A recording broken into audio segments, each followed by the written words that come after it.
Hi hello welcome back to my channel. അപ്പോൾ ഇന്ന് ഞാൻ വന്നിട്ടുള്ള നല്ല അടിപൊളി വെണ്ടക്കൊണ്ടുള്ള റെസിപ്പി ആയിട്ടാണ്. നല്ല ടേസ്റ്റുള്ള നല്ലൊരു റെസിപ്പിയാണ്.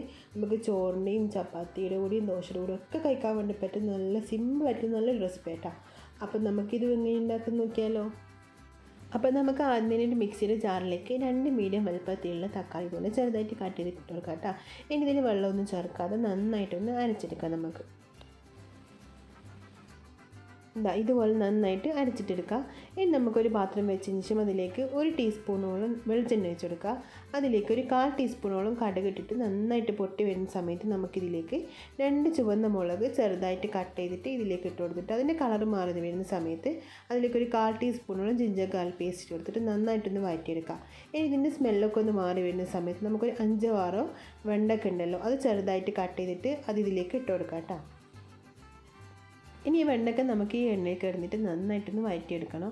ഇതിൻ്റെ സ്മെല്ലൊക്കെ മാറി വന്നിട്ട് കളറൊക്കെ ഒന്ന് മാറി വരുന്ന സമയം വരെ നമുക്ക് നന്നായിട്ട് വഴറ്റി കൊടുക്കാം. അതിനുശേഷം നമുക്കിതിലേക്ക് പൊടികൾ ചേർത്ത് കൊടുക്കാം കേട്ടോ.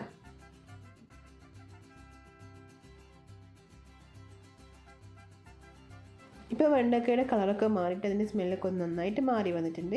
ഈ ഒരു സമയത്ത് നമുക്കിതിലേക്ക് ഒരു 1/2 ടീസ്പൂണോളം കാശ്മീരി ചില്ലി പൗഡർ ഉണ്ടല്ലോ, അതിട്ട് കൊടുക്കാം. ഒരു 1/4 ടീസ്പൂണോളം മഞ്ഞളും കൂടി ഇട്ട് കൊടുക്കുക. 1/4 ടീസ്പൂണോളം നമുക്ക് മല്ലിപ്പൊടിയും കൂടി ഇട്ട് കൊടുത്തിട്ട് നന്നായിട്ടൊന്ന് മിക്സ് ചെയ്തിട്ടെടുക്കാം.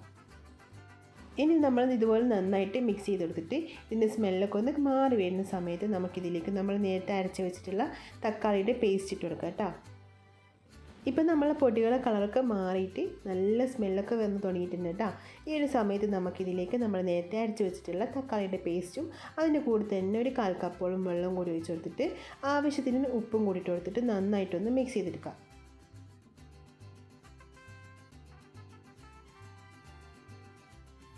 ഇനി വെണ്ടയ്ക്ക നന്നായിട്ട് കുക്കായിട്ട് വെള്ളമൊക്കെ ഒന്ന് വറ്റി വരുന്നൊരു സമയം വരെ നമുക്കൊന്ന് വെയിറ്റ് ചെയ്യാം.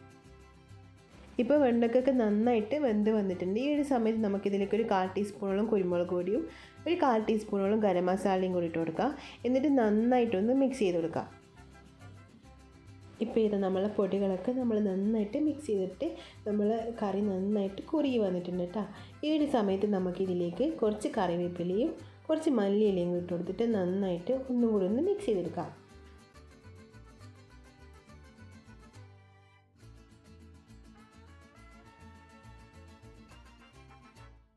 ഇപ്പം നമ്മൾ അടിപൊളി വെണ്ടയ്ക്ക വെച്ചിട്ടുള്ള കറി ഇവിടെ റെഡി ആയിട്ടുണ്ട് കേട്ടോ. ചോറിനും ചപ്പാത്തിക്കും ദോശക്കും എല്ലാത്തിൻ്റെ കൂടെ നമുക്ക് അടിപൊളിയായിട്ട് കഴിക്കാൻ വേണ്ടി പറ്റുന്ന നല്ലൊരു റെസിപ്പിയാണ്. നമുക്ക് പെട്ടെന്ന് ഉണ്ടാക്കാനും പറ്റും. നമ്മളിതിൽ സവാളയൊന്നും ചേർക്കുന്നില്ല, അപ്പോൾ സവാള വഴറ്റിയിട്ട് സമയമൊന്നും കളയേണ്ട ആവശ്യമൊന്നുമില്ല. പെട്ടെന്ന് ഉണ്ടാക്കാനും പറ്റുന്ന നല്ലൊരു റെസിപ്പി ആയിട്ട് ഇത്. നല്ല ടേസ്റ്റാണ് കഴിക്കാൻ വേണ്ടിയിട്ട്. അപ്പം നിങ്ങളെല്ലാവരും ഒന്ന് ട്രൈ ചെയ്ത് നോക്കുക. ഇഷ്ടമായിട്ടുണ്ടെങ്കിൽ ലൈക്ക് ചെയ്യാനും സബ്സ്ക്രൈബ് ചെയ്യാനും ഷെയർ ചെയ്യാനും കമൻറ്റ് ചെയ്യാനും ഒന്നും മറക്കരുത് കേട്ടോ. അപ്പം നമുക്ക് മറ്റൊരു വീഡിയോ പിന്നെ കാണാം. Bye, thank U.